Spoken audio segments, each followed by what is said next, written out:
Vous suivez la télévision Sanganilo. Bienvenue, chers téléspectateurs, à cette édition. Donc, voici d'abord les principaux titres. Le député Agathon Rwasa déclare avoir porté plainte à la chambre administrative de la Cour suprême pour usurpation de pouvoir contre Immaculée Nachobakimvuna qui a dirigé le réseau congrès d'Ongozi. Les détails c'est dans ce journal. Et l'eau manque dans les robinets depuis une année déjà au quartier et zone Chibitoke de la 1er à la 6e avenue. C'est tout près de la zone Mengue, reportage à suivre. Voilà le sommaire, tout de suite les détails.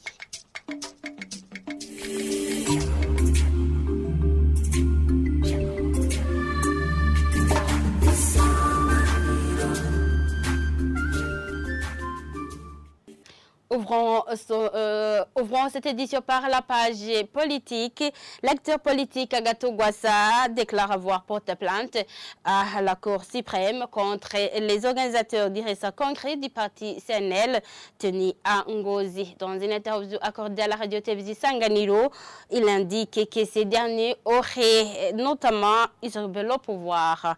Il promet de toujours suivre la procédure prévue par la loi, sinon pas de gain de cause. Suivez Agathon Rwasa.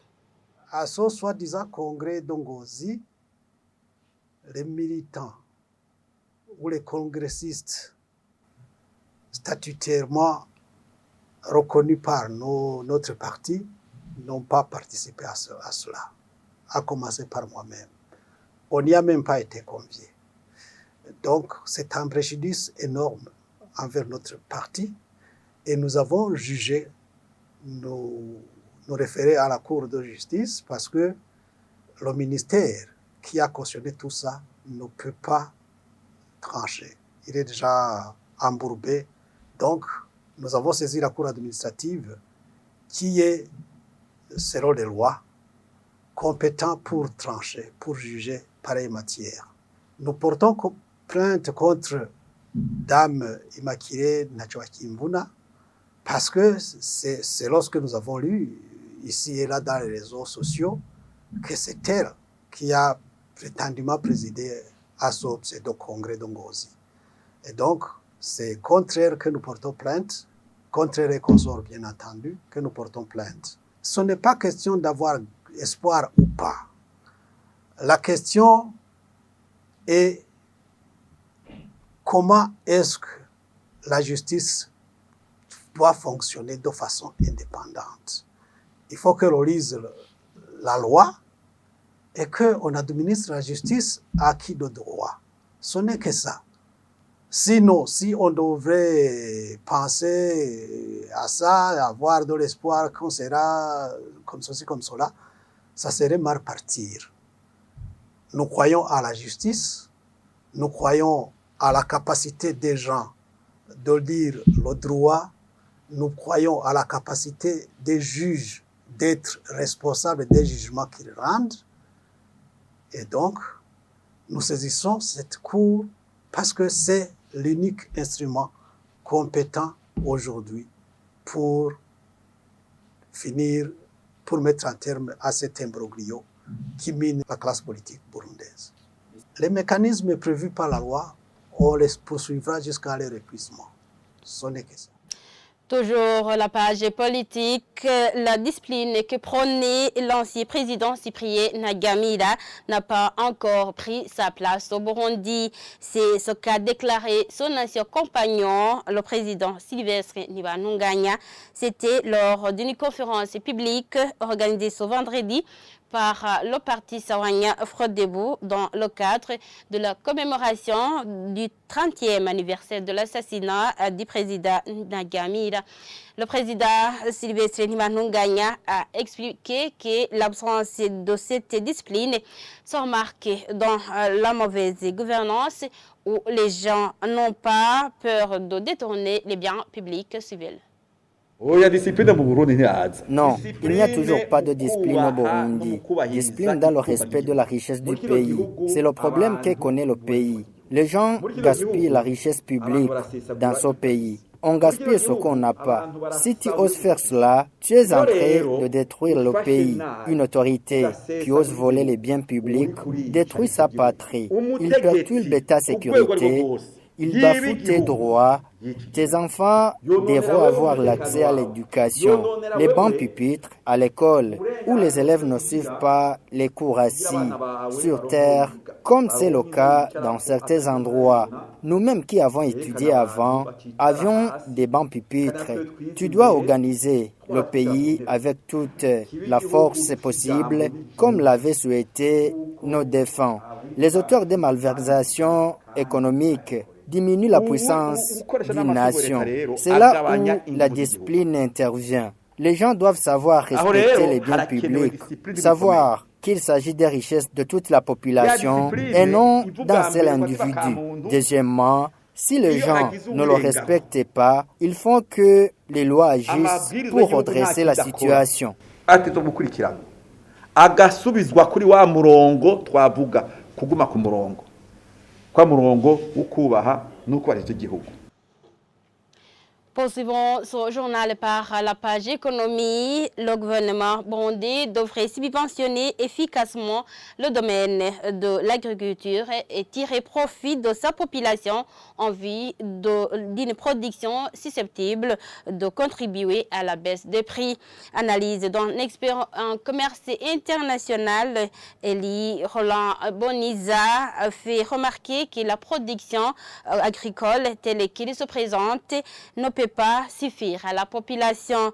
Il appelle le gouvernement à s'inspirer de la Tanzanie et de l'Ouganda qui produisent pour une consommation locale et internationale. Suivez-le. C'est l'État, bien sûr, qui fixe des prix, mais il y a ce qu'on appelle des instruments de politique commerciale. Entre autres, il y a des mesures de protection. C'est-à-dire, l'État va essayer de mettre en place des barrières qui visent à protéger l'agriculteur, à protéger le consommateur final.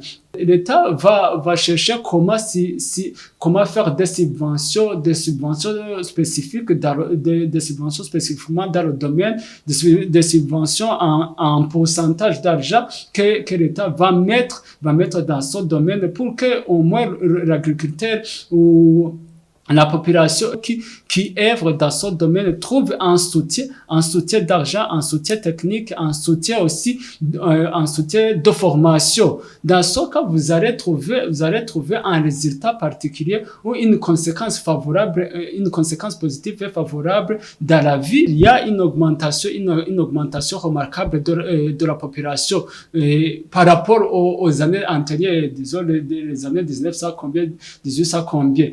C'est vrai, c'est un aspect important c'est un aspect important d'analyse pour ainsi avoir des résultats qu'on souhaite avoir dans le domaine agricole. Pourquoi? Parce qu'aujourd'hui, si vous ne pouvez pas produire sur le même rythme que l'augmentation de votre population, vous allez trouver un déséquilibre d'achat, d'offre et de la demande. Parce qu'il y aura une demande de vos produits, mais l'offre ne sera pas en équilibre avec cette augmentation.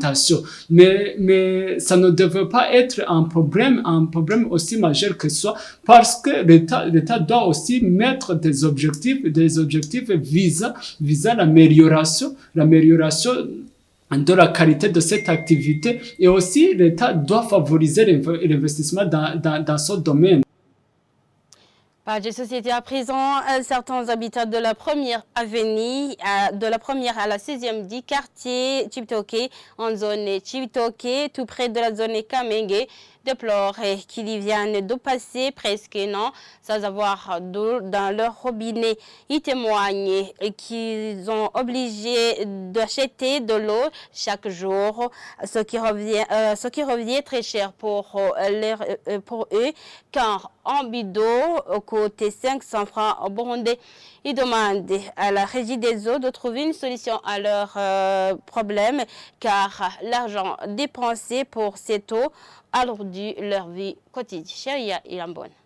Une fois arrivés dans cette partie de la zone Cibitoke, ce qui se remarque, c'est que beaucoup de gens se déplacent avec des bidons en main et que on ne peut pas faire 100 mètres sans croiser un taxi vélo avec des bidons. Tout ce bon monde allant ou venant de puiser de l'eau, interroger certains habitants de cette localité témoignent qu'ils viennent de passer presque 1 an sans avoir de l'eau de la Régie des eaux.